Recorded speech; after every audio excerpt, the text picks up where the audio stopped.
Okay, so I would like to share with you some discussion with our colleagues at ADB, and we have come up with the emerging technology trends. Okay, so the first one, which is very common, is the internet, right? So you can actually do a lot of things over the internet, and then the issue now comes with the copy and pasting. Okay, so it is really true, and this is happening, but we already found out why students are copying and pasting some items over the internet. Because teachers do giveaways questions which are actually for cut and paste. But actually, if a teacher, very happy, okay. But if you are a teacher and these are your assignments or your essays, okay, to be converted to explain concepts in your own words, do you think they can still cut and paste? Because before, during my time, we changed font size and then the font face and then the font color just to have another look upon the project. But it's totally the same. But right now, you have to look at each project or each essay. Just like as online tutors do, it is even harder to teach online rather than teaching face-to-face. Because everything in an online world is recorded. So you can actually see whatever is written there and it is archived. Okay? So if students or if teachers will continue to give different assignments and exercises in a manner like what is, enumerate, of course, students or all of us will continue to cut and paste, right? Okay, so that is what happens. So that is the first technology trend. Okay, the second one is cognitive analytics. Okay, so this is when there is a value creation from the source about the different information, and this is through the use of Google. Okay, so there are so many available online journals right now that you can actually make use and you can create a value out of that, right?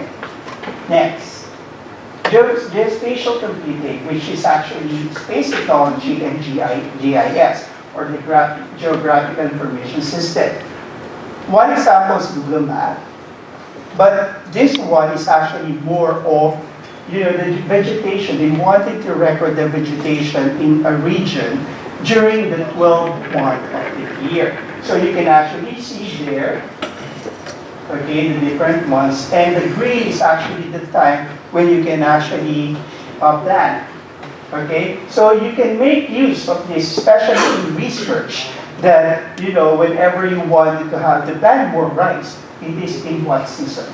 Okay, so that is now being recorded via the satellite in the space. Or the most recently, the typhoons, you can actually see it. Can you imagine before, we have no idea of how to trace typhoons, but because of the space technology, we can actually do so.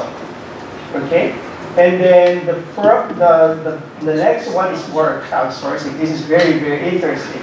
Okay, it's more on that you offer the job to the crowd, and then it's up to you. But there are advantages and disadvantages. Okay, so TV networks are actually using this with the CCTV and Ulicam. Alright, so because the reporters cannot be there 24/7, so they make use of other people by recording it by them. Okay, so one typical example is when Osama bin Laden died. It's actually not CNN who managed to first get the information, but the neighbor who tweeted that there are some bombings there and they thought it is just an American exercise. And then they knew that, bin Laden was killed. Okay, so that's the time CNN picked it up and they went there. But by the time they got there, bin Laden was already, in the ocean. Okay, so that is how crowdsourcing now works. And actually also do in social media. And the latest of it is this, if you know what I mean. Okay, so because of, you got involved, we always get involved. Okay, and then here's the next one for the e-learning is more on what we call as the M-learning. Wherein before it's really very expensive to own a tablet, but this time it's all there. very, the price is becoming cheaper and cheaper in order for you to have it. So these are the emerging technology trends. So how are these industries being shaped right now? Music industry, when the internet, boom, what happened to music? Okay. How about the movies? Piracy is very common. How about the news? Okay. So what will happen soon in education? That is the other question. Alright? So before we have the internet, now we have the alternate. So people are getting all these things. And it's really happening.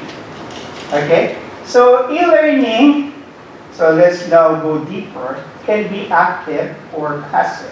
When you say active, this is with tutors, or when you say passive, it's standalone. It's like, attending to a party alone.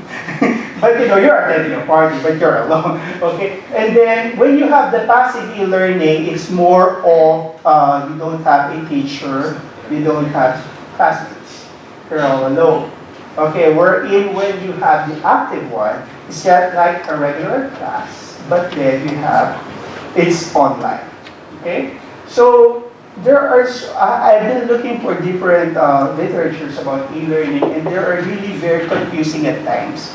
Okay, so based on the different literatures that I found, this is how I categorize it now. Okay, e-learning may be CBT or computer-based or and web-based. Okay. So, can a CBT and WBT can be an active? Yes. And passive? Yes. Still yes. Okay. So, let's go deeper. Okay. So, when we use computer-based technology, this is the use of DVDs, CDs, USBs, and the hard drive. So everything is there.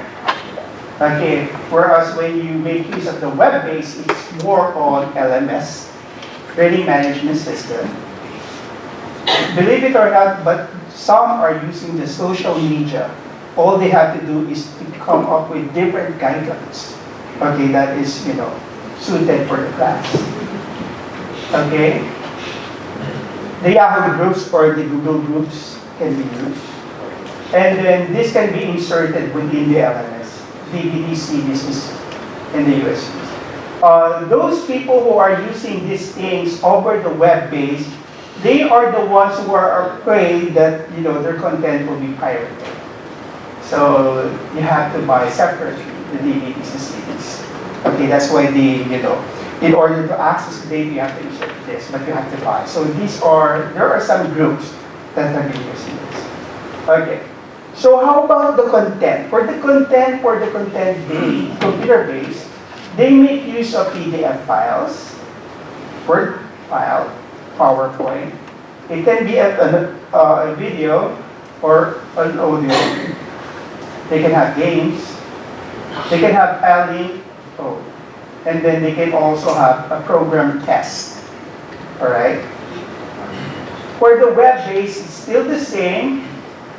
Alright, still the same, but there will be added ons like the webcast, podcast, the vidcast, and the web links. Okay, these things are more of the streaming. Okay, and then of course, video conference will be there, and then the online seminar, and then some are using the online games and the online tests. Okay. And then there will be communication tools for the web-based, which is email, forums, and chats. Okay? Of course, you also will see the definition of the asynchronous and the synchronous. Synchronous is more on real time, while this one there is a delay. Okay, so more or less, this is actually what e-learning is all about. So I received a question if you have a computer that is already e-learning. Well, it is. For as long as there is, instruction. The instructional design is fitted for learning. That's why whenever you do e-learning, all you have to do now is to come up with different content. We have to check. That's why nowadays there are now jobs like instructional designers, because they are the ones who design these courses. Would you believe at ADB, I designed one course and there are different, one course, but different 5 ways. I have to design them 5 ways because there are participants who do not have internet access. So how do you design that course? It's mostly on CAT. But those who are in the web, in the HQ, where their internet access is too fast, they can make use of this. So all you have to do is simply webcast and stream the videos. Okay? So e-learning, it really depends on your target students. If your students are these who do not have any question or who do not have any challenges in terms of internet access, you can actually be in the WBT. Okay. So long debates in the Philippines how we can touch down other regions who do not have electricity. That's really a major problem. It's really a challenge, but do we stop there? Okay. So what we can do right now is to have printouts. Although that will not fall under e-learning, but distance education. This one is more on electronic. That's why it's E. Okay? So there is now the M-learning. So for me, I categorize it as another format. Because right now, if we have CBT, WBT, so we can also, because there are some groups who wanted to come up with the M Learning Society. So we were all joking, why do you just fall under PEL? So you can have actually just like protect your group and to ensure that your group will grow. Okay? So M Learning, they are now the smartphones or the tablets, and the e-learning there is whenever we have applications, and this may be online or this may be offline. Okay, so I think LaSalle Green Hills, which is a high school, they are already using this instead of books. They just seem to have, so the content of the book is uploaded in the tablet, so they don't have to carry, big bags anymore. And then so they claim that it is not that the contents of that tablet cannot be hacked. Right. So that is all about e-learning. So let us now talk more about the levels of e-learning. Okay, when we say the level, what level are you doing e-learning in your own institution? So the first level is more on the web presence or web supported or technology presence. So if your institution is not actually supporting e-learning, you in your own way, you can actually have it in level 1, like the social media. Since most students do have Facebook accounts, you can actually do that. Or Yahoo group or a Google group will do. So all you have to do is simply upload all the documents in there, and then regularly in a class, you still meet face-to-face, and this is more on the enhancement. Okay? That's level 1. You're already doing e-learning. So there is already a web presence or technology presence. Now, by the time you use regularly this content as an enhancement for the students to learn more about the subject matter, that's the time it becomes level 2. It becomes web enhanced. Okay? Web enhanced. So follow a traditional curricular design but incorporate various online activities. Okay? The level 3 is more on the hybrid or what we call as blended. In college, in higher ed here in the Philippines, all courses do have a 3-unit kind of thing. Okay? So what they are doing, since we do lack in classrooms, what they do is the 2+1. freshmen, all first year students, the Monday is their online phase. So the classroom is vacant during Monday for freshmen, so we can accommodate more classrooms, right? More students. And then on a Tuesday, that's the time that the 1 unit of all second year students will be. So all second year will not be there, so they can make use. So it's actually more of you are blending the face-to-face and the online kind of thing into a one course. So that is, if you have that kind of practice, that is already level 3. Okay? The highest level, okay, the hybrid may be equal both online activities, or it can have more online activities. Okay, what is now the highest level? The highest level is level 4, which is web-based or fully online courses. The fully online courses is that the student do no longer come. Okay, but there are some institutions to protect, especially in examinations, the online cheating. So what they do, they just come to the school, to the institution, 3 times in 1 semester. And what are these 3 times? The first one is the orientation. The second one is the prelims, and then the third one is the finals. They wanted that the online prelims and finals are proper. So that way, the online cheating can be addressed.